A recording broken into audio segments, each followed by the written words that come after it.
ఇది జమిలీ ఎన్నికలకు సంబంధించినటువంటి అంశం అయితే. ఇక మూడోది, లెబనాన్లో పేజర్లు వేలిపోయినాయి ఒకటేసారి. లెబనాన్ దేశంలో పేజర్లు వేలిపోయి, పేజర్ అంటే తెలుసు కదా, ఏది మెసేజ్ పంపేది, సెల్ ఫోన్లు రాకంటే ముందు పేజర్ ఉంటుండే. ఆ పేజరు నువ్వు ఎవరితో ఇప్పుడు నేను సుదర్శన్కి ఫోన్ చేయాలంటే నేను ఒక ఫోన్ కాల్ ఈ పేజర్ నెంబర్ చేస్తే ఆయనకు చిన్న మెసేజ్ వచ్చేది, ఇగో ఈ నెంబర్ నుంచి కాల్ వచ్చింది నీకు అని మెసేజ్ వచ్చేది. ఆయన టెలిఫోన్ బూత్ కాడికి పోయి కాల్ బ్యాక్ చేసేది. అయితే ప్రపంచమంతా సెల్ ఫోన్లు విస్తరించి ఐఫై టెక్నాలజీ, ఆ తర్వాత ఆర్టిఫిషియల్ ఇంటెలిజెన్స్, ఇటువంటి అన్నీ వచ్చిన తర్వాత లెబనాన్ పేజర్లు ఎందుకు వాడుతుంది? లెబనాన్లో ఉన్నటువంటి హిజ్బుల్లా ఏదైతే ఉందో వాళ్ళు పేజర్లు ఎందుకు వాడుతూ ఉన్నారంటే, ఒక అత్యంత ఆసక్తికరమైనటువంటి విషయం. మనకి ఇక్కడ ఇజ్రాయెల్ స్టాండర్డ్నెస్ కూడా బయటకు వస్తుంది. ఇజ్రాయెల్ పక్కకు ఈ లెబనాన్ ఉంటుంది, ఆ బార్డర్లో ఉంటుంది. అయితే ఈ ఇజ్రాయెల్కు లెబనాన్కు యుద్ధం జరుగుతూనే ఉంది. ఇజ్రాయెల్ గాజాకు యుద్ధం జరుగుతూనే ఉంది. ఇజ్రాయెల్ పాలస్తీనాకు జరుగుతూనే ఉంది. అయితే ఈ ఇజ్రాయెల్ ఏదైతే ఉందో ఇది హై టెక్నాలజీ కలిగినటువంటి దేశం. ప్రపంచంలోనే అత్యధిక టెక్నాలజీ గూఢాచార వ్యవస్థను కలిగినటువంటి దేశం మనకు ఇజ్రాయెల్. ఈ ఇజ్రాయెల్ ఏం చేసిందంటే, గాజాతో యుద్ధం జరిగేటువంటి సమయంలో మొత్తం గాజా పాలస్తీనాలో ఉన్నటువంటి వాళ్ళ ప్రతి సెల్ ఫోన్లోకి జొరబడ్డదట. జొరబడి మొత్తం సైబర్ అటాక్స్ చేసుకుంటా చిన్నాభిన్నం చేసింది. అయితే దీన్ని పసిగట్టినటువంటి లెబనాన్ ఏం చేసిందంటే, సెల్ ఫోన్లు అయితే ఇజ్రాయెల్ వాడు జొరబడతాడు కాబట్టి మనం పేజర్ మెయింటైన్ చేద్దామని చెప్పి పేజర్లు తెచ్చిరు. పేజర్లు పెట్టుకురు. లెబనాన్ ఈ హిజ్బుల్లా అనేటువంటిది ఏంటంటే అదొక ఆర్మీ, అది లెబనాన్కి సంబంధించినటువంటి ఆర్మీ. సో అందులో దాదాపు 1,00,000 మంది ఉంటారు.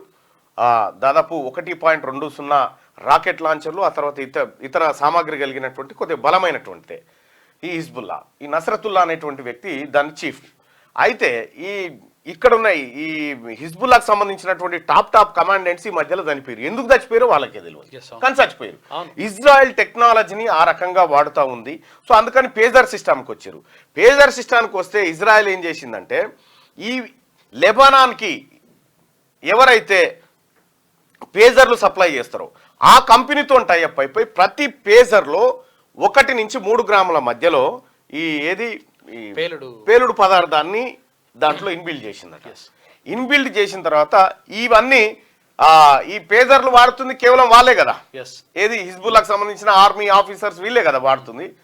అయితే వీళ్ళందరూ పెట్టుకొని ఉన్నటువంటి సందర్భంలో ఇజ్రాయెల్ ఏం చేసిందంటే, ఆ పేజర్లోకి ఒక రాంగ్ కోడ్ను పంపింది. రాంగ్ కోడ్ను పంపడం ద్వారా ఆ కోడ్ వల్ల ఆ పేజర్ హీట్ అయ్యి అందులో ఉన్నటువంటి పేలుడు పదార్థానికి అంటుకొని డీమ్ అని పేలింది. దాదాపు 9 మంది చచ్చిపోయారు, 2,500 మంది గాయాలైనాయి.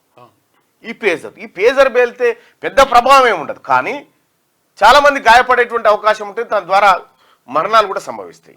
సపోజ్ మీకు ఈ లెబనాన్లో జరిగినటువంటి పేజర్ దాడి, ఇది నేను వ్యూవర్స్ చెప్తా ఉన్నా, కొద్దిగా మిమ్మల్ని భయకంపితులను చేసేటువంటి విజువల్ ఇది. దయచేసి 18 సంవత్సరాలు మించినటువంటి వాళ్ళు, అలాగే ఎవరైతే భయపడతా ఉంటారో గుండెదడ లాంటి వాళ్ళు ఉన్న వాళ్ళు ఈ విజువల్ చూడకండి. రైట్, పేజర్ వేలిపోయి అట్లా జరిగింది అన్నట్టు. ఇట్లా ఏకకాలంలో లెబనాన్లో కొన్ని వేల పేజర్లు వేలిపోయినాయి.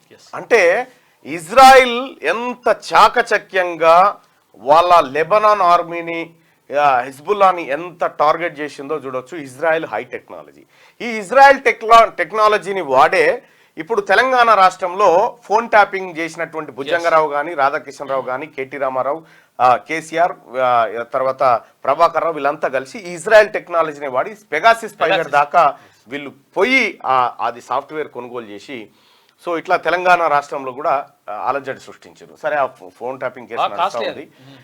అయితే ఇక్కడ ఇజ్రాయెల్ని తట్టుకునేటువంటి శక్తి ఏది టెక్నాలజీలో, అది అమెరికా దగ్గర కూడా అంత ఈజీగా ఉండదు. సో అట్లా ఇజ్రాయెల్ ఆర్మీ, ఇజ్రాయెల్కి సంబంధించినటువంటి టెక్నాలజీ, ఇజ్రాయెల్ ఈ దేశంలో దేంట్లోకైనా జొరబడగలుగుతుంది. ఐఫోన్ కూడా హ్యాక్ చేయగలుగుతుంది ఇజ్రాయెల్, అంత టెక్నాలజీ ఉన్నది. సో అది ఇజ్రాయెల్కి సంబంధించినటువంటి హిజ్బుల్లాకు సంబంధించినటువంటి అంశం. ఇక క్యూ న్యూస్ ఛానల్లో పనిచేయటకు అనుభవం గల సీనియర్ వీడియో ఎడిటర్స్ కావాలను సంప్రదించవలసిన నెంబర్ 8688926084. qnewsads@gmail.com ను సంప్రదించండి. లైక్ చేయండి.